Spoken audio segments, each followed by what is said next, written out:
Ladies and gentlemen, just took the Lotus Emira to the racetrack for the first time. Spring Mountain Motorsports Ranch out in Pahrump, near Las Vegas.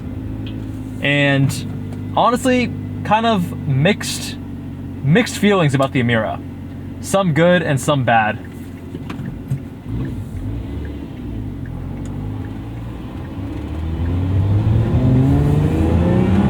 What it has cemented in my mind is that this car is so much fun and so great on the street, but now I know that it's not a car that I want to track. Before the track day, I got brake fluid flush to Castrol SRF, which I believe is the best brake fluid for track work, in my opinion. But I left the pads stock, Ferodo DS2500s. And that's part of the issue, because those brake pads I've ran many times, gone through half a dozen different Ferodo DS2500s when I was tracking my FRS. They're hybrid, right? They're dual duty pads, which means no duty pads. And they overheated. It was also a very hot day, right? 100 plus degrees out here in Vegas. That was part of the frustration, but that's less what I want to talk about. What I want to talk about more is how this compares to a Boxster GTS 4.0. I compared it against a Boxster 25th edition, which is essentially a GTS 4.0. And what I would say is that what makes for a great car on the streets does not necessarily make for a great car on the track. Now, what I mean by that is this car, when you get in it, it feels so special, such an occasion to drive. It reminds me of an NSX, the first gen NSX. And that even driving it slow, it's fun. It's special. It's so communicative and engaging.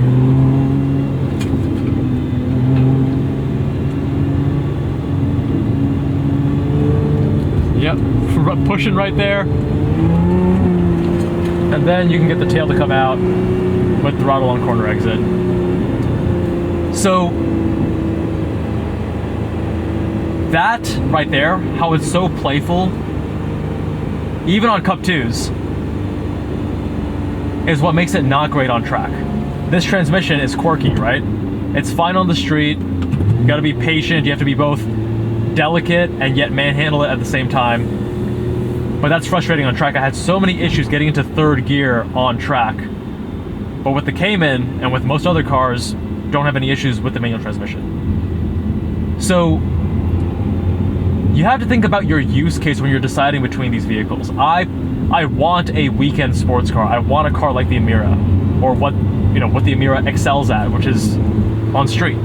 Amazing damping for street use. On track, a touch bit too soft. I think the sport chassis, the sport suspension is definitely what I would go for, even for street use.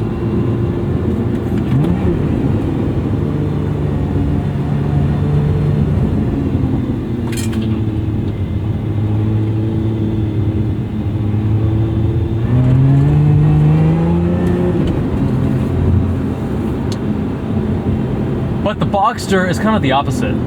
So they have opposite strengths. The Boxster I find a bit too clinical and dull on the street.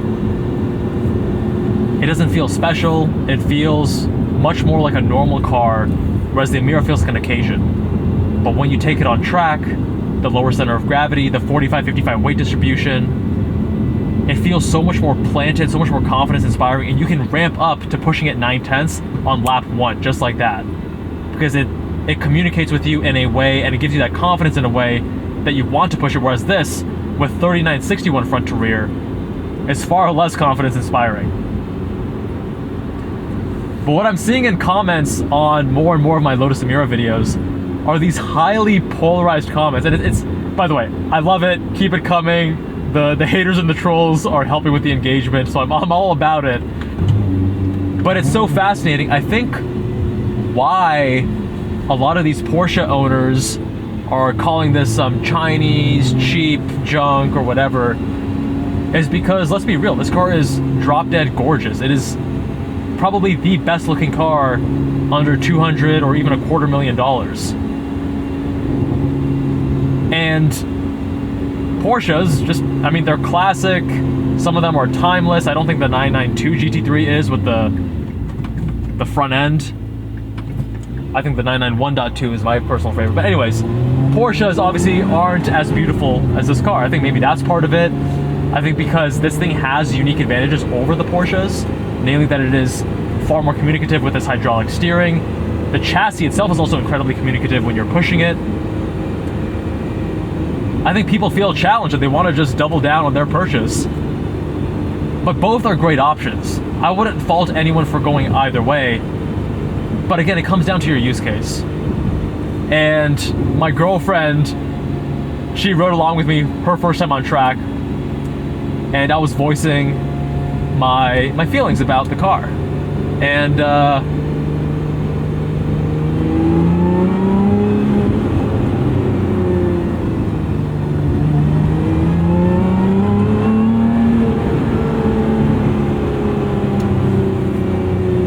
and she was like, Kevin, I predict that you're gonna fall out of love with this car and replace it with a Porsche very soon. And I was like, well, I mean, I'm not gonna keep this car forever. I am planning on keeping it for at least a few years. 3 years, maybe more. But just because I don't love it on track doesn't mean I want to replace it with a Porsche. What it means is that I would like to actually add to my garage and supplement a very street-focused and an incredible vehicle to drive on street. I have never driven a modern vehicle that gives me this level of pleasure on the street, both when I'm driving it slow and fast. And that, I think, is the marvel of this car for being a 2024 model year vehicle. If you want to talk about older vehicles, that's a totally different story. The S2000, I would argue, is a lot more fun when you're driving it fast. It's a bit frustrating when you're driving it slow. But when you go to these older vehicles, it's easier to find an engaging experience. The Acura NSX, I think, very much aligns with the vibes of this car in the sense that you get that fun special experience driving it slow and fast on street. I haven't driven an NSX on track yet, but I don't think it's going to excel there in the same way I don't think that this excels on track. So my plan right now is Miata becomes the more focused track toy. This stays as the street pleasure vehicle, canyon carver, etc., which I love it for. And if you're on the fence, if you're thinking Cayman versus Emira, then first of all, subscribe, because we do have those videos coming out in the near future, also comparing this against the Evora GT and some other cars. Very excited about that. But also realize your use case should largely dictate what you buy. Your priorities should dictate what you buy. If you prefer communicative steering, if you prefer a highly unique and special driving experience that feels like an occasion when you get behind the wheel, then obviously go for the Emira. But if you want something that is more reliable, if you want something that is a possibly lower risk, more of a known entity, a known quantity, Porsche's the safer bet. Oh my god, that rev limiter's still getting at me, dude. It feels like it cuts in before it even hits red line. You know what I mean? Or maybe the graphic is just like delayed from the actual revs, I don't know. That's another thing I don't like about this car that the GTS 4.0 definitely has over this, the naturally aspirated engine that revs out to 7,800 versus this 6,800. The thing just builds and sings and howls. The engine on this is not nearly as inspiring. Although some other reviewers, they love it, right? You look at Throttle House as an example, they think this is a more special engine than the GTS 4.0, although I politely disagree. If I were to replace this, the top contender right now would be a 991.2 GT3. Because I've now driven a 991.2 GT3, both a PDK example and a manual example, both on canyon and on track. And that car to me is so incredibly fun on the street. With that rear engine, that pendulous booty, you can feel the weight and it actually wants to dance and play with you. And similarly on track, it's so capable yet still fun and engaging. I think that car toes the line where it's still communicative and engaging and fun enough without being dull on street and without being frustrating on track the way that this car is. But that car is also almost twice the price. And I don't have $180,000 to part way with to replace this car with a 991.2 GT3. Other things, if you want to take this on track, there is no oil temp or oil pressure.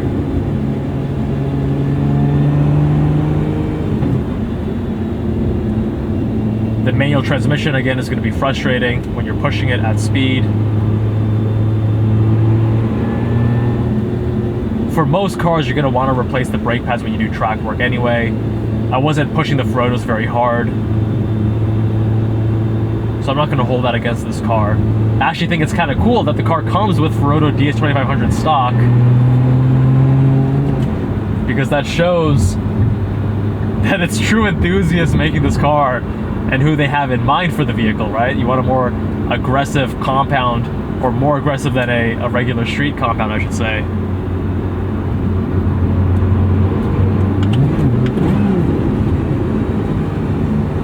They completely fixed the throttle response compared to the Evora GT. Glad to say, even that double clutch into second gear, super smooth and easy. And you know, I've been buying new cars a lot in the last few years. I bought a new GR86, I bought a new CX-50, I bought a new Emira, I bought a new Miata. And part of that is because I believe that as car enthusiasts, if we want to see more of these vehicles, we need to vote with our wallet and buy new. Because obviously buying used doesn't actually vote with your wallet, right? The manufacturers aren't getting any revenue from that. But I also think that some of my next vehicles are going to be used. And if you were to ask me right now, I'd say, again, 991.2 GT3 and S2000.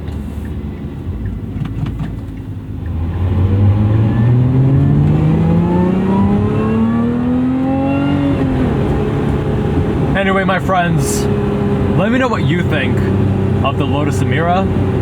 What do you think about replacing it with a 991.2 GT3 in a few years, and replacing my ND3 with an S2000 in a couple of years as well? Let me know with a comment below. If you want your car reviewed, visit us on jabalandcars.com. Fill out the form on the homepage. Much love, my friends, and I'll see you all in the next one.